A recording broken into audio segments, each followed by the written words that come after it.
Hello everyone, good morning. কেমন আছো সবাই? আশা করছি তোমরা খুবই ভালো আছো। আমিও অনেক ভালো আছি। মাম্মামও ভীষণ ভালো আছে। আজ আর একটি নতুন ঝলমলে ব্লগে তোমাদেরকে জানাই অনেক স্বাগত, অনেক ভালোবাসা। তো এখন ঘড়িতে সময় হয়েছে ঠিক সকাল 6:30। তো এখনো সূর্যের মুখ দেখাই যায়নি, একটু কুয়াশা পড়েছে।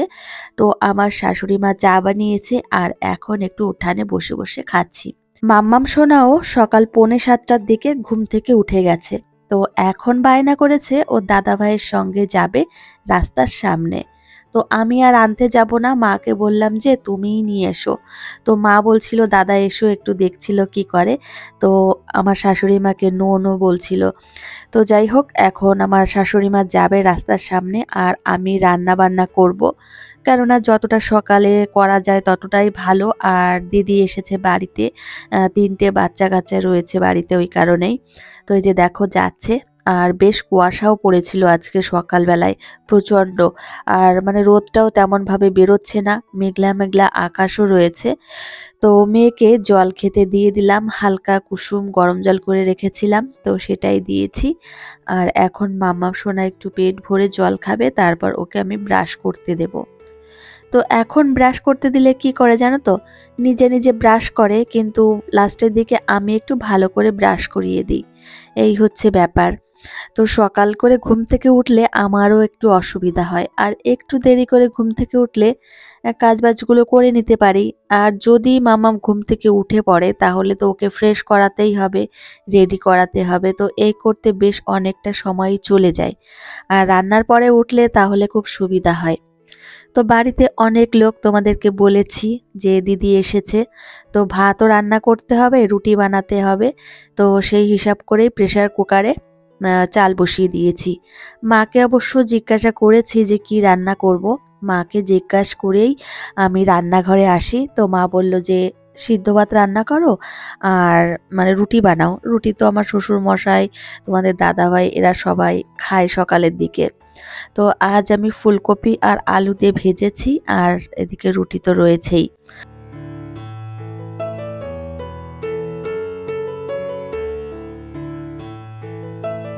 এখন প্রচণ্ড পরিমাণে শীত। একটা সোয়েটার তো পরেছি, আবার চাদরও পরে নিয়েছি।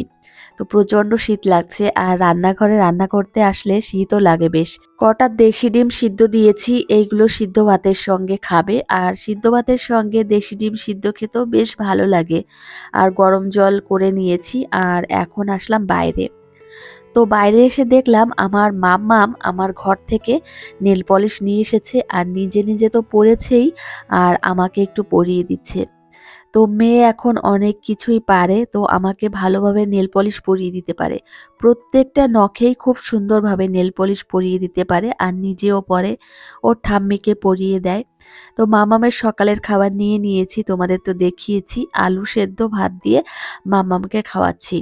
মানে খাওয়াচ্ছি বলতে খাওয়ানো হয়ে গেছে। তো মাম্মাম এখন উঠানে খেলা করছে।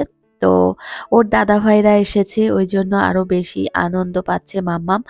আর আমার শাশুড়ি মা সর্ষে নেড়ে দিয়েছে রোদ্রে, আর এইগুলো নিয়েই এখন দুষ্টুমিটা করছে। সারাদিন যে কতবার এই সর্ষে ফেলে দিয়েছে, তো আমি এই সর্ষেগুলো আবার তুলে তুলে ঝাড় দিয়ে তুলে তুলে রেখেছি। মোট কথা বলতে গেলে সকাল থেকে সমস্ত কাজই করে নিয়েছি, আর স্নানটাও সেরে নিয়েছি। আজ সকাল 11টা বাজার আগেই স্নানটা সেরে নিয়েছি। জামা কাপড় কেচে ধুয়ে নিয়ে এসেছি একদম ছাদে। আর এখন শীতকাল, আর আজ রোদও তেমনভাবে ওঠেনি। উঠানে যে দড়ি টানানো রয়েছে সেখানে আর জামা কাপড় মেলেনি। একদম ছাদে নিয়ে এসে জামা কাপড়গুলো মেলে দিয়েছি। আর এদিকে ফুল গাছগুলোতে জল দিয়ে দিয়েছি। বেশ কিছুদিন ধরে জল দেওয়া হয় না। আমার মাম্মাম সোনাও আমাকে দেখে অনেক কিছু শিখে গেছে, আর এখন গাছগুলোতে জল দেয়, গাছগুলোকে অনেকটা লালন পালন করে আমার মাম্মাম। তো আমাকে দেখে যেটুকু শেখে সেইটুকুই আর কি। তো একটু গাছের গোড়াতে মাটি দেয়, এই করে। তো ওর ভালো লাগে ছাদে আসলে। আর তেমনভাবে তো কোথাও যায় না খেলতে, এই ছাদে এসে খেলতেও বেশ ভালো লাগে।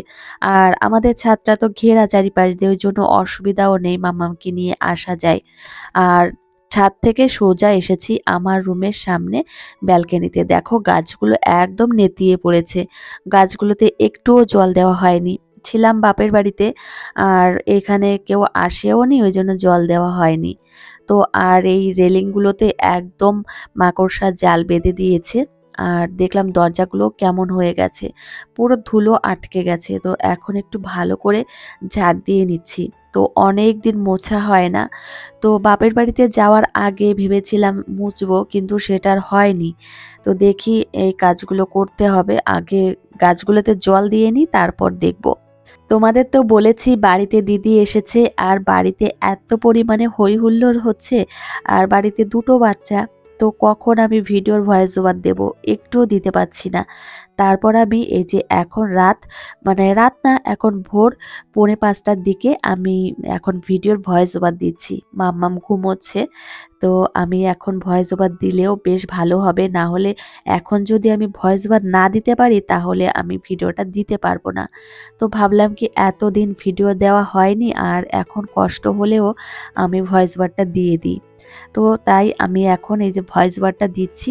তো চারিদিকে একদম নিস্তব্ধ, সত্যি এই পরিবেশে ভয়েস ওভারটা দিতেও বেশ ভালো হয়। আর দেখো তোমাদের একটু দেখাচ্ছি, দিদি এসেই সমানে একদম রোদ্রে বসে রয়েছে। তো আমাকে বলছে যে আমার শ্বশুরবাড়িতে সারাদিন একদমই রোদ, মানে রোদ আসে না, মানে চারিপাশটায় গাছগাছালিতে ভরা, তো ঠান্ডা লাগে। তো তোদের এখানে এসে বেশ ভালোই লাগছে, তো রোদটা বেশ ভালো পাওয়া যাচ্ছে। তো ব্যালকনির কাজ মিটে গেছে, আর এখন মাম্মাম সোনাকে নিয়ে যাব নিচে, আর মাম্মামকে খাওয়াতেও হবে। আবার আমার ঘরে কিছু কাজও রয়েছে, সেগুলো করব। আর ঘরে এসে বিছানার চাদরটা চেঞ্জ করে নিলাম, কেননা আগের বিছানার চাদরটা অনেক দিন ধরেই পাতা ছিল। তো ফাইনালি আজও সাদা কালারের বিছানার চাদর পেতে নিলাম। তো জানো তো এই সাদা কালারের বিছানার চাদর বেশি দিন পেতে রাখাও যায় না। আর আগে যেটা পাতা ছিল সেটা বেশ 1 সপ্তাহ বেশি হয়ে গেছিল। আর বাড়িতে ছিলাম না যেহেতু, ওই জন্য চেঞ্জ করা হয়নি। বাড়িতে থাকলে ঠিক চেঞ্জ করে নিতাম। তারপরে যে সুন্দরভাবে খাটটা গুছিয়ে নিলাম, আর দেখো সুন্দর পরিপাটি গোছানো একদম টান টান বিছানার চাদর দেখতে কার না ভালো লাগে, সবারই ভালো লাগে। আর ঘরে আসলে খাটটা দেখলেও মনটা একদম জুড়িয়ে যায়। তো এখন আমার মাম্মাম সোনার স্নানের সমস্ত কিছু আমি গুছিয়ে রাখছি। তো এখন স্নান করাবো না, কিন্তু আমি গুছিয়ে রাখছি। এখানে রয়েছে বডি লোশন, তারপর রয়েছে হেয়ার অয়েল, আর মুখে মাখার ক্রিম, আর ডাইপার রাখলাম, ও জামা কাপড় সমস্ত কিছু গুছিয়ে রাখলাম হাতের নাগালে। তো এখন আসলাম রান্নাঘরে। মাম্মামকে 11টা, 11:30টার দিকে আমি যে খাবার খাওয়াই সেটাই খাওয়াবো। তো আজ মাম্মামকে ডিম সিদ্ধ খাওয়ালাম না, ভেবেছিলাম যে ডিম সিদ্ধ খাওয়াবো, সকালে খাওয়াইনি। সকালে ডিম সিদ্ধ দিয়েছিলাম কিন্তু খাওয়াইনি। তো ভেবেছি যে আজকে দুপুরবেলায় মাম্মামকে একটু স্মুদি তৈরি করে খাওয়াই। তো এখানে রয়েছে কাঁঠালি কলা, তো একটা আমি কলা এই যে ছুলে নিচ্ছি। আর ওটসের পাউডার দিয়ে আমি স্মুদিটা করব। তো যাই হোক, এই স্মুদিটা অনেকটা সুস্বাদু হয়, আর আমার মাম্মাম সোনাও খেতে বেশ পছন্দ করে। তো আমি কলাটা এইভাবে ছোট্ট ছোট্ট করে কেটে নিয়েছি। আর এই যে দেখো ওটসের পাউডার, আর এখান থেকে আমি পুরো একদম 2 চামচ মতো, একটু ভর্তি ভর্তি করে 2 চামচ ওটস আমি নিয়ে নেব। তো চামচটা বেশি একটা বড় না, তো যাই হোক আমি 2 চামচ নিয়ে নিয়েছি। আর এদিকে 1 চামচ মতো আমি ড্রাই ফ্রুটসের পাউডার নিলাম। তো ফ্রিজের মধ্যে আমি রেখে দিই, আর ফ্রিজের মধ্যে রাখলে ভালো থাকে। আর বাইরে যদি রেখে দিই তাহলে একদমই গন্ধ হয়ে যায়, আর খাবারটা খারাপ হয়ে যায়। তো এখন আমি কাউ মিল্ক মিশিয়ে নিলাম, আর মানে মিক্সি থেকে একটা পেস্ট তৈরি করে নিয়েছি, আর একদমই রেডি হয়ে গেছে মানে স্মুদি। তো দারুণ সুস্বাদু। আর আমি প্রথমে চেখে দেখি মাম্মামের খাবার যে কেমন হয়েছে, সত্যি খুব ভালো হয়েছে।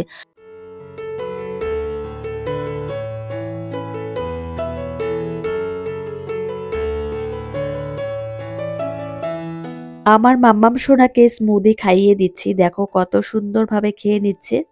তো খাওয়া নিয়ে তেমন দুষ্টুমি নেই মাম্মামের মধ্যে, তোমাদের তো আগেও বলেছি, এখনো বলি যে মাম্মাম খাওয়া নিয়ে তেমন দুষ্টুমি করে না, কিন্তু ওকে খাওয়াতে বসাতে একটু দেরি হয়, কেননা মানে খেতে বসতে যায় না। কিন্তু খাওয়া শুরু করলে খুব সুন্দরভাবে খেয়ে নেয়। তো মাম্মামকে স্নান করিয়ে নিয়ে চলে এসেছি, আজ ওকে শ্যাম্পু করিয়ে দিয়েছি। তো ওকে স্নান করানোর পরপর একটু রোদ্রে দাঁড়িয়ে থাকি, ওর গাটা বেশ ভালোভাবে গরম হয়, তারপর ঘরে নিয়ে আসি। বডি লোশন লাগিয়ে দিলাম আর এখন মুখে ক্রিম লাগিয়ে দেব। আর চুলটা শুকিয়ে গেছে আর শ্যাম্পু লাগিয়েছি, তো শ্যাম্পু লাগালে চুল শুকিয়ে যাওয়ার পরে একটু মানে ফুলে ওঠে, তো ভেবেছি একটু তেল দিয়ে দেব। তো মাম্মামের চুলে একটু তেল দিয়ে দিলে তাহলে চুলটা বেশ ভালোভাবে সেট হয়ে থাকবে। আর মামামের চুলগুলো বেশ বড়ই হয়েছে, তো এবার ভেবেছি যে মামাম সোনার চুলগুলো একটু বড় করব আর দুটো ঝুঁটি বেঁধে দেব, দেখতেও বেশ ভালো লাগবে। আর ক্লিপ দিয়ে দিলে বেশ ভালো লাগে দেখতে। তো দেখো একটু হেয়ার অয়েল দিয়ে দিলাম, তো চুলগুলো একদম সেট হয়ে থাকবে। তো এইভাবে মাম্মামকে মানে স্নানের পরে মাম্মামকে রেডি করাতে প্রায় 10 মিনিট থেকে 15 মিনিট তো লেগেই যায়। তো দেখো, তো মাম্মামকে সুন্দরভাবে রেডি করিয়ে দিয়েছি, তো হাতে তো ক্রিমে ভর্তি থাকে। আর এখন মাম্মাম সবসময় হাইফাই করতে থাকে দেখো, আর সুন্দরভাবে লাইক করে, মানে যেটা দেখে সেটাই শেখে আর কি। তো বাচ্চারা তো এরকমই হয়। তো আমার দিদি এখন পেয়ারা কেটেছে, তো বলল কি খা, তো এখান থেকে পেয়ারা নিয়ে খেলাম আর দিদিও খাচ্ছে। আর দেখো বাচ্চা কাচ্চাগুলো কি করছে। তো আমার মাম্মাম সোনাকে এরা আবার খেলতে নেয় না, ও অনেকটা ছোট, তো তো ওকে খেলতে নিতে চায় না, তো ও বোকার মতো দাঁড়িয়ে থাকে। আর তখন দেখলে আমারও খুব কষ্ট লাগে যে মাম্মামকে দেখো কেউ খেলতে নিচ্ছে না। তো এইভাবে নিজে নিজে তারপর খেলে বেড়াচ্ছে, ওরা নেয় না খেলতে। তো যাই হোক, এখন আমি রান্নাঘরে যাব। আমার শাশুড়ি মা রান্না করছে আর আমি একটু হাতে হাতে কাজ করে দেব। তো একদিকে মশলা বেটে দিলাম। আর আমার শাশুড়ি মা আজ ডিমের ঝোল রান্না করবে। তো মামামকে ভাবছি দুপুরবেলা ডিমের ঝোল খাওয়াবো। তো আজকে দুপুরবেলায় কি কি রান্না হচ্ছে তোমাদের একটু বলে দিই। আজ হচ্ছে মুগের ডাল রান্না হচ্ছে, মানে লাউ দিয়ে মুগের ডাল রান্না হচ্ছে, বেগুন ভাজা হচ্ছে আর ডিমের ঝোল। তো এই 3টে পদই রান্না করা হবে। আর এদিকে আমি একটু বাইরে আসলাম, মাম্মাম তো খেলে বেড়াচ্ছিল, দেখতে এলাম যে মাম্মাম সোনা কি করছে। তো দেখলাম যে খেলে বেড়াচ্ছে, আর এটা হচ্ছে দিদির ছোট ছেলে। তো ও এরকমই চুপচাপ থাকে, তো শুধু হাসতে থাকে। বললাম কি একটু হাই কর, তারপর হাইও করছে না, তারপর আমি একটু হাই করে দিলাম ওর হাতটা দিয়ে। তো মামাম সোনার ভাত এখন আমি নিয়ে নিয়েছি, দুপুরের ভাত। তো এই যে দেখো, তো ঢাল থেকে একটু ছড়িয়ে ছিটিয়ে পড়েছে। আর এই যে মামামের জন্য ডিমের ঝোল। তো ডিমটার খোসা ছাড়াতে গিয়ে এর স্কিনটা উঠে গেছে, ওই জন্য ডিমটা ছোট হয়ে গেছে। এটা হচ্ছে দেশি ডিম। তো এখন বাজে বিকাল 4টে। তো ছাদে এসেছি আমি, দিদি আর দিদির ছেলে মিলে। তো জামা কাপড়গুলো তুলে নিলাম আর মাম্মাম সোনাকে ঘুম পাড়িয়ে দিয়েছি। তারপর এই যে 1 ঘন্টা মতো ঘুমিয়েছিল, আবার ঘুম থেকে উঠেছে। তো মাম্মামকে এখন আবার রেডি করিয়ে দিচ্ছি। এখন জানো তো অনেক শীত পড়ছে, তো মাম্মামকে সর্ষের তেল লাগিয়ে দিয়েছি পায়ের তালুতে, হাতের তালুতে, আর এখন একটু বুকেও তেল লাগিয়ে দিয়েছি। তো মাম্মামকে আমি মুখে মানে ওর গালগুলোতে, নরম নরম গালগুলোতে আমি বোরোলিন লাগিয়ে দিই। তো বোরোলিন লাগিয়ে দিলে কি হয়, গালগুলো একদমই ফাটে না আর স্কিনটা অনেকটা নরম থাকে, সফট থাকে। তো একদম ছোটোবেলার থেকেই আমি ওকে বোরোলিন লাগিয়ে দিই। তো মাম্মামকে তো রেডি করানো হয়ে গেছে, আর এখন আমি এসেছি রান্নাঘরে। তো মাম্মামকে আবার সন্ধ্যার খাবার খাওয়াতে হবে। তো দেখো সেই সকাল থেকে শুরু করেছি ব্লগটা, আর সন্ধ্যা লেগে গেছে। তো এখন মাম্মামকে আমি ভাবছি যে কর্নফ্লেক্সই খাওয়াই। তো আজ মাম্মামকে কর্নফ্লেক্সই খাওয়ানো যাক, কালকে না হয় অন্য একটা খাবার খাওয়ানো যাবে। তো এদিকে কর্নফ্লেক্স নিয়ে নিয়েছি আর কাউ মিল্কও দিয়ে দিয়েছি। আর জানো তো এখন কাউ মিল্কটা আনতে একটু দেরি হয়ে যায়, সকাল 10টা বেজে যায়। আর আগে বাবা আনতো, মানে সকাল 7টার মধ্যে বাড়িতে চলে আসতো কাউ মিল্ক। আর মাম্মামকে একদমই বাসি দুধ খাওয়াতে চাই না, যেদিনই বাসি দুধ খাওয়াবো তার পরের দিনই মাম্মামের পেটটা খারাপ হয়। আর মানে একটা রাত কেটে গেলেই সেই দুধটা আর খাওয়ানো যায় না, তো যেদিনের দুধ সেদিনই খাওয়াতে হয়। তো মেয়েকে তো খাওয়ানো হয়ে গেছে, আর দুপুরবেলা যে জামা কাপড়গুলো শুকিয়েছে সেইগুলো এখন আমি হাতে হাতে ভাঁজ করে রাখছি। তো চলো আজকের ব্লগটি আর বেশি বড় করব না, আর আজকের ব্লগটি এখানেই শেষ করছি। তোমাদের কেমন লেগেছে অবশ্যই জানিও, ভালো লাগলে অবশ্যই একটা লাইক কমেন্ট করো। আর তোমাদের সঙ্গে দেখা হবে পরের একটা মিষ্টি ব্লগে।